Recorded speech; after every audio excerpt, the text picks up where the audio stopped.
함께 기도하심으로 1월 10일 수요일 매일 예배 시작하겠습니다. 거룩하신 하나님 아버지, 소망 없는 어둠과 죽음의 그늘에 있던 저희에게 구원의 빛을 비춰주시고 영원한 생명의 길로 인도하신 하나님 아버지께 감사와 찬양을 올려드립니다. 이 시간 우리가 매일 예배 가운데 하나님의 은혜를 구합니다. 그리고 우리의 모습이 온망과 정성을 다하여서 하나님의 거룩하신 존전 앞에 나아갈 수 있기를 원합니다. 하늘 문을 여시고 하나님의 가장 친밀하고 영광스러운 자리에 저희를 초대하여 주시기를 간절히 소원합니다. 아버지, 오늘도 우리의 삶을 성령 하나님의 빛 가운데 비춰보길 원합니다. 우리 안에 꿈틀거리고 있는 정욕과 자랑을 예수님의 십자가 앞에서 다 내려놓게 하시고 정말 후회 대신 회개로 이끄시고 슬픔 대신 기쁨의 기름을 부어 주시옵소서. 동이 서에서 먼 것 같이 우리의 죄악을 우리에게서 멀리 옮기신 그 예수님의 십자가의 은혜에 우리가 반응하며 그 은혜의 길, 그 거룩한 길을 걷게 하시고 예수 그리스도의 죽으심과 그리고 예수님의 부활하심의 연합함으로 하나님의 형상과 그리고 하나님의 성품이 온전히 회복될 수 있는 그러한 은혜가 있게 허락하여 주시옵소서. 교회의 머리가 되신 주님, 부흥의 역사가 멈추지 않게 하시고 올 2024년도 우리가 정말 마른 뼈들이 일어나서 주님의 군대가 되는 것, 살이부터 주님의 군대가 되듯이 우리가 정말 생기를 얻고 생명을 얻어 정말 이 지역을 변화시킬 수 있는 그러한 교회가 될 수 있도록 주님의 군사가 될 수 있도록 하나님 우리에게 힘주시고 정말 이번 올해 한 해가 우리에게 일어설 수 있는 귀한 은혜의 한 해가 될 수 있도록 하나님 축복하여 주시옵소서. 아버지, 우리의 귀한 성도님들 가운데 몸이 약한 분들이 있습니다. 질병으로 인해 고생하는 분들이 있습니다. 주님 찾아가 주시고 그 마음에 평강을 주시고 기쁨을 주시고 아버지 하나님 주님의 피 묻은 장중의 손으로 어루만져 주시고 깨끗게 낫게 하시는 놀라운 역사가 하나님 일어날 수 있도록 함께해 주시옵소서. 오늘도 하나님의 거룩한 말씀을 듣기 원합니다. 우리의 마음을 열어주시고 이 말씀이 오늘도 우리의 삶에 변화를 주게 하시고 말씀이 우리 마음에 들려질 때에 선포될 때에 말씀의 씨앗이 잘 심겨져서 싹이 나고 무성하여서 30배, 60배, 100배의 결실을 보게 하여 주시옵소서. 모든 우리 삶의 주인 되시고 온 우주의 통치자 되시는 우리 주 예수 그리스도의 이름으로 감사하며 기도하옵나이다. 아멘. 찬송가 366장 함께 하시겠습니다.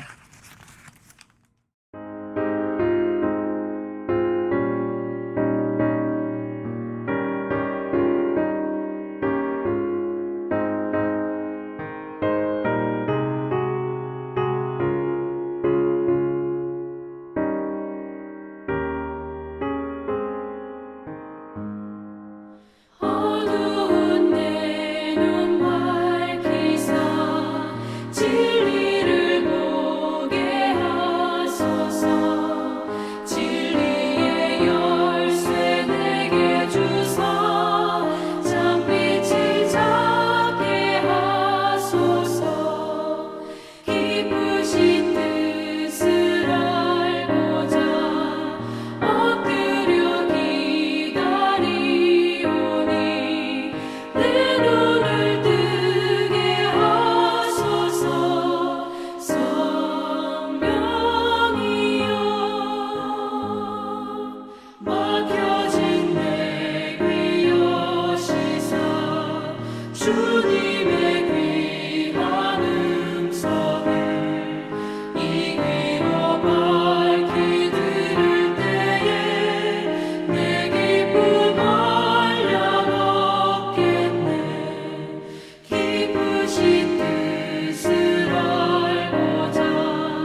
하나님께서 주시는 말씀은 마가복음 말씀입니다. 마가복음 4장 21절부터 29절까지 말씀입니다. 우리 함께 말씀을 읽을 때에 우리가 하나님 말씀을 우리가 함께 한 목소리로 읽도록 하겠습니다. 또 그들에게 이르시되 사람이 등불을 가져오는 것은 말 아래에나 평상 아래에 두려 함이냐 등경 위에 두려 함이 아니냐. 드러내려 하지 않고는 숨긴 것이 없고 나타내려 하지 않고는 감추인 것이 없느니라. 들을 귀 있는 자는 들을지어다. 또 이르시되 너희가 무엇을 듣는가 스스로 삼가라.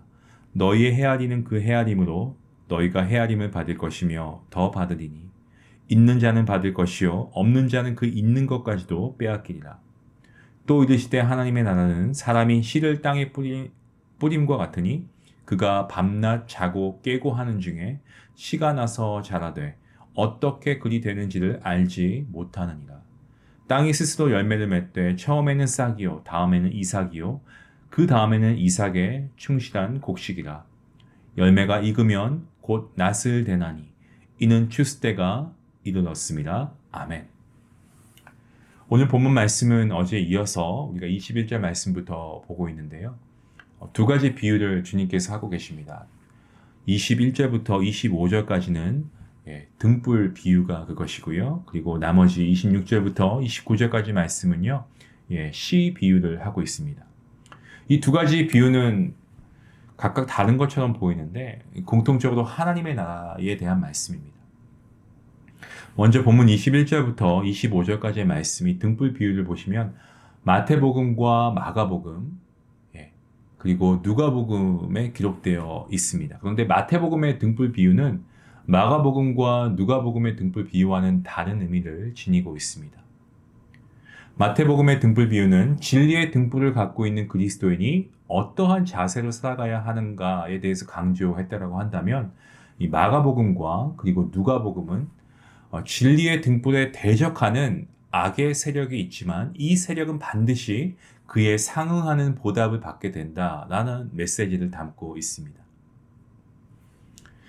여러분이 등은 아마 직접 사용해 보신 분들도 계실 겁니다. 저도 어렸을 때 정전이 되었을 때 이 등을 사용했던 기억이 어렴풋이 납니다. 이 등은 그 속에 이 감람유가 채워진 납작한 형태의 등잔이고요. 이 사용하지 않을 때는 어떻습니까? 등잔을 듣는 이 그릇이 있어서 그 그릇을 가지고 덮어두거나 혹은 침상 아래에 내려놓습니다. 어두워지면 등잔 심지에 불을 붙여서 기다란 등대 위에 올려가지고 주위를 밝혔습니다. 자, 그렇게 해서 등불이 밝혀지면 어떻습니까? 어두움 속에 숨어있던 그리고 감추어져 있던 모든 사물이 적나라하게 그대로 다 보여집니다. 본문 말씀에서 등불이라고 할 때 이 등불은 예수님 자신을 의미하고 있습니다. 죄악의 어둠이 관영하고 있는 이 땅에 참 빛으로 오신 예수님께서 진리의 빛을 밝히셨습니다. 진리의 빛으로 인해서 어둠 속에 자기의 실체를 숨기고 있던 그런 거짓과 죄악은 다 드러나게 되었습니다. 그런데 등불의 빛으로 인해서 자신의 추악하고 더러운 실체가 다 드러난 거짓과 죄악은요, 자신의 잘못을 은폐하고 오히려 진리가 거짓이다라고 그렇게 호도하고 핍박합니다. 예수님의 탄생은 어두운 세상을 비추는 참 빛이었습니다. 하지만 어둠이 빛을 깨닫지 못하듯이 세상은 아기 예수님을 알지 못했습니다. 참 빛으로 이 땅에 오신 아기 예수님의 탄생 소식을 들은 당시 유대 땅을 다스리던 이 헤롯 왕은 메시아로 오신 주님을 영접하기는커녕 그 아기 예수님을 죽이려고 했습니다.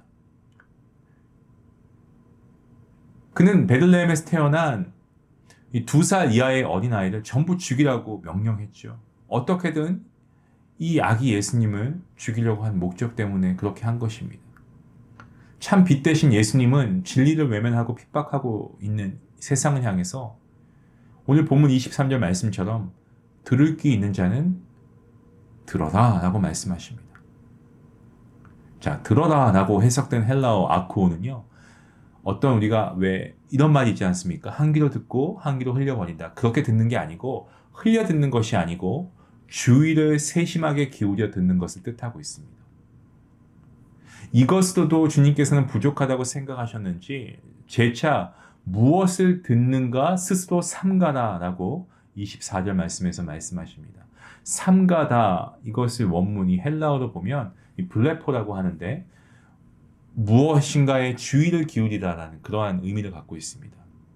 이 문장은 우리말 성경에는 너희는 듣는 말을 새겨 들어야 한다라고 해석했습니다.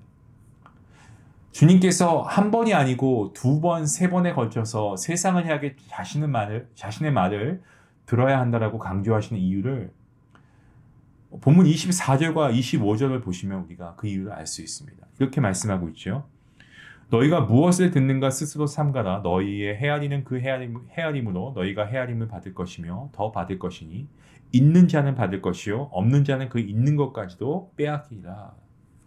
자, 헤아린다는 것은 어떤 사물이나 사람을 판단하거나 또 평가하는 것을 의미합니다.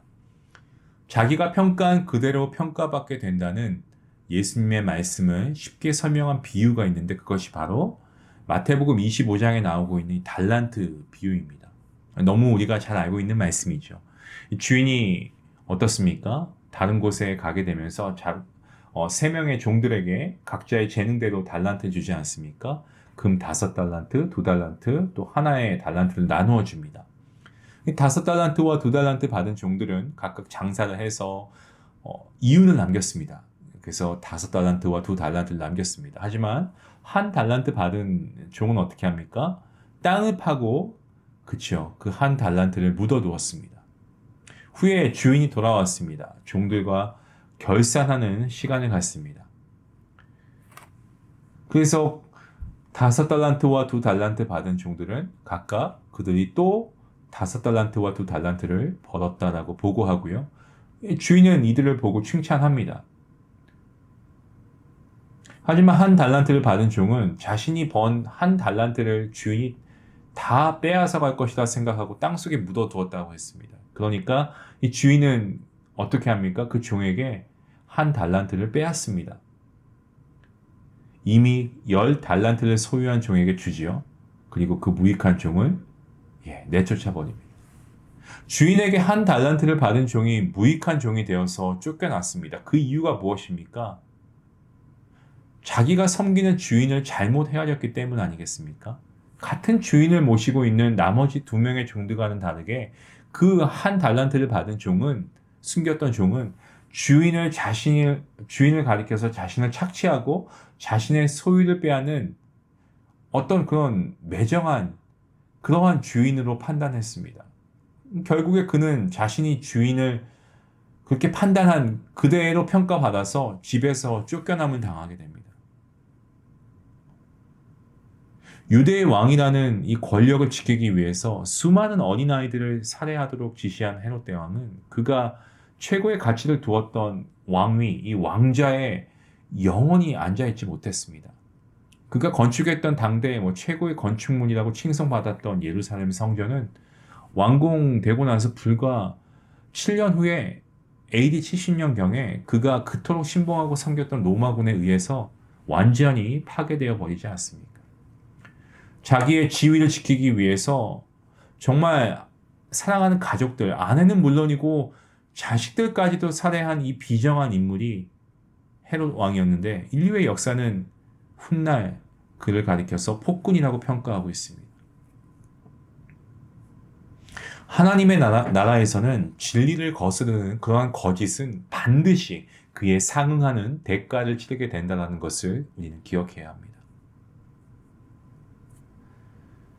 본문 26절부터 29절 말씀을 보시면 이제 두 번째 비유가 나오죠. 이 시에 대한 말씀, 비유의 말씀입니다.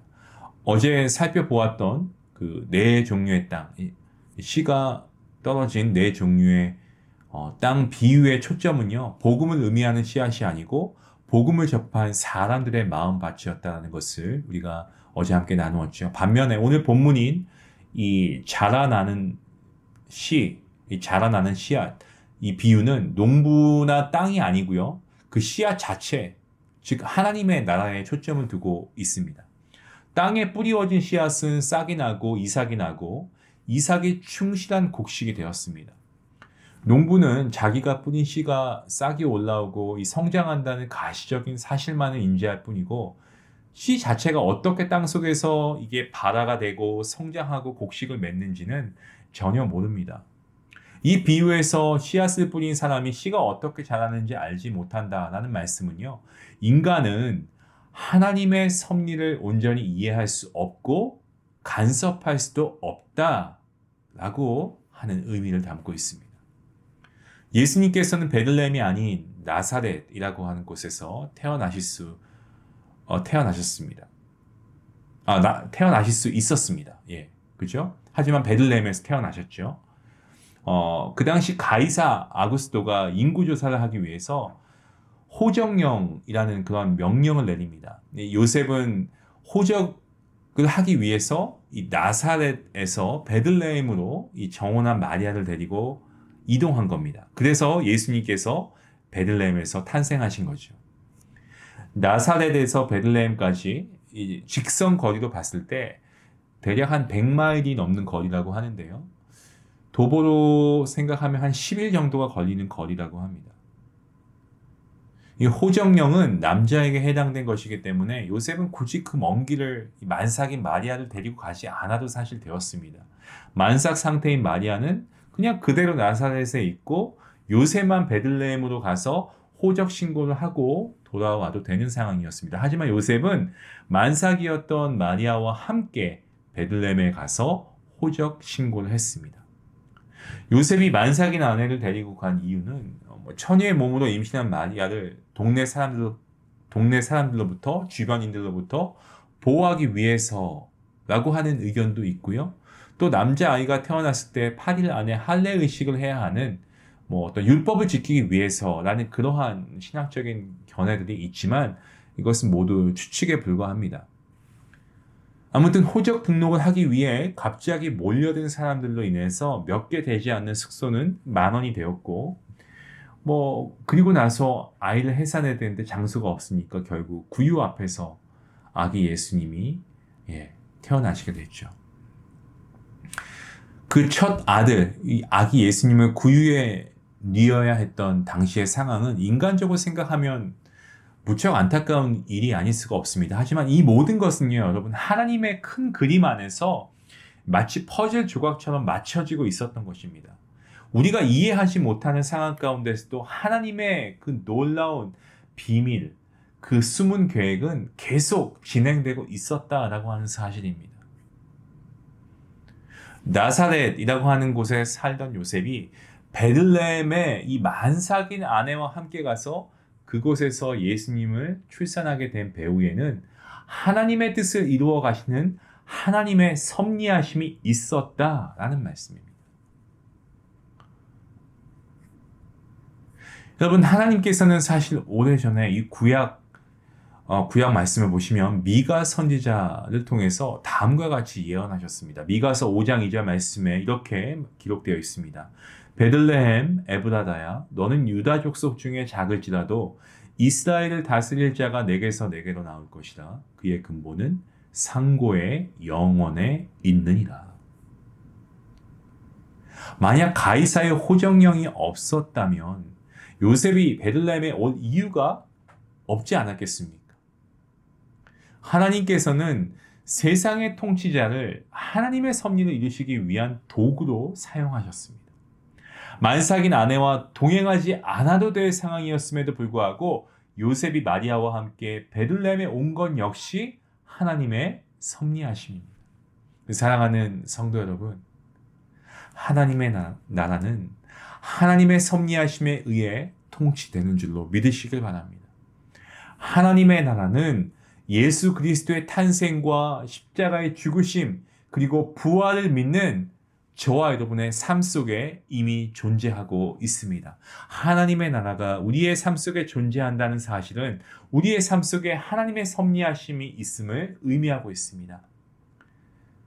사랑하는 중요한 가족 여러분, 주님의 섭리하심에 온전히 우리 자신을 의탁할 수 있는 그러한 우리 모두가 될 수 있길 바라고 하나님의 그 섭리하심을 믿으시고 그리고 경험하실 수 있는 여러분의 삶이 될 수 있기를 주님의 이름으로 간절히 축원합니다. 기도하시겠습니다. 하나님 감사합니다. 영원한 죄의 형벌, 우리가 받아야 할 그러한 결과였습니다. 죄로 죽어야만 했던 우리를 주님께서 불러주시고 정말 어두운 이 세상 가운데 생명의 빛으로 찾아와 주셔서 감사합니다. 진리이시고 또한 생명의 빛을 비치신 우리 주님을 통해서 정말 우리의 악한 죄의 본질이 얼마나 추악한가를 주님 깨닫게 해주시니 이 또한 하나님의 은혜인 줄로 믿습니다. 추악한 우리를 구원하시기 위해 주님께서 이 땅에 오셨고 고난받으시고 십자가에 돌아가셨고 죽음에서 부활하신 것을 우리는 굳건히 믿고 감사합니다.